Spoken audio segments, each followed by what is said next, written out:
Welcome to using the information on your stats page a deep dive. The stats page has a lot of great information to help you understand the historical performance of your listing, and this video will take a look at these charts one by one. If you haven't already done so, please check out our overview video on the stats page. That video covers how to use recent bookings, top bookings, occupancy, and average daily rate to help you understand the performance of your listing and guide any changes. Let's take a look at the other charts now. Starting with revenue by state date. The revenue by state date chart shows the total amount you earned in any given month based on check-in date. The great thing is that you can compare this to this year's performance, last year's performance, as well as 2 years ago. Beyond pricing charges based on the date the booking is made rather than the date the booking is for. This is different from Airbnb and VRBO that pay you, the host, when the stay occurs. This chart helps you visualize which months are your top moneymakers. Next to that, we have our maximum daily rate chart. The maximum daily rate chart shows the highest price, excluding any fees, guests paid for any given month. This is a good snapshot of what was the best day for you in any given month. It is usually a good indicator of the price you were able to charge for a local event or holiday in your market. More often than not, it will be higher than your average daily rate. Here we can see that our maximum daily rate for December was $236 compared to our average daily rate of $157 for December. We were likely able to charge a higher rate over the holiday period for Christmas and New Year's at this listing. Below that, we have revenue per available night. The revenue per available night chart shows the total revenue divided by the number of available listings for any given month. Also known as RevPAN, revenue per available night considers only the available nights that were for sale at your listing.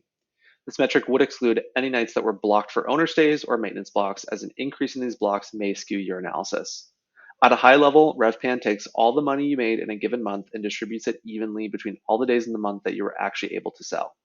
It is a great way to accurately track performance and revenue efficiency per listing. Next up, we have revenue by booking date. The revenue by booking date chart shows the total amount you earned in any given month based on booking date. When a guest books a stay, the revenue is displayed on this chart for the month that they booked. This chart also shows how you performed compared to prior years. The chart helps you understand when your most popular time for booking is, so you can make sure that your prices are accurate when it is most important. Below that, we have our average stay length chart. The average stay length chart shows the average number of nights guests stayed in any given month. This information can give you an idea of the typical length of stay for bookings that you get during various times of the year. This chart can also provide more context when you look at it against occupancy numbers and ADR numbers for a given month as well. If you have a high average length of stay in a given month and often offer weekly or monthly discounts, you will likely see ADRs. Here we can see that our average length of stay throughout the entire year is around 7 nights. We can see in November of 2020, the average length of stay actually increased to 13 nights. We can also see on the ADR chart that our ADR for November decreased to about $149. So we can assume that this guest might have gotten a bit of a discount by staying a little bit longer at this listing. Next up, we have our average booking lead time chart. The average booking lead time chart shows the average lead time in days for bookings made to stay in any given month. The booking lead time for a booking that is made in February, for example, but checks in May, would be around 90 days, since the guest booked 90 days before their stay. When you start using beyond pricing, it is common to see the booking lead time decrease. This is generally a good thing and means you're receiving more bookings during the ideal window for your market. Next up, we have bookings by booking date. The bookings by booking date chart shows the number of bookings that were made for any given month. This chart gives you a more detailed look at your average booking pace.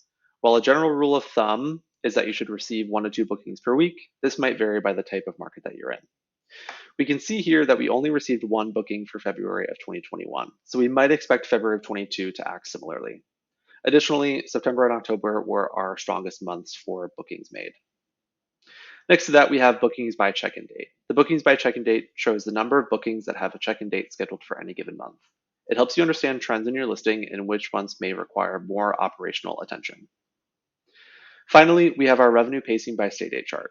The final chart at the bottom of the stats page shows how much revenue has been made for the upcoming year so far by stay date. This data is compared to prior years to help paint a picture of how the listing is building revenue for the future in line with historical data.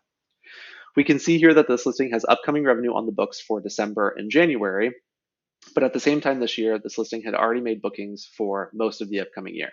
In this case, this listing is pacing very far behind the same time last year, and it may be overpriced heading into 2022. If you have any questions about using your information on your stats page, please feel free to reach out to us at support@beyondpricing.com.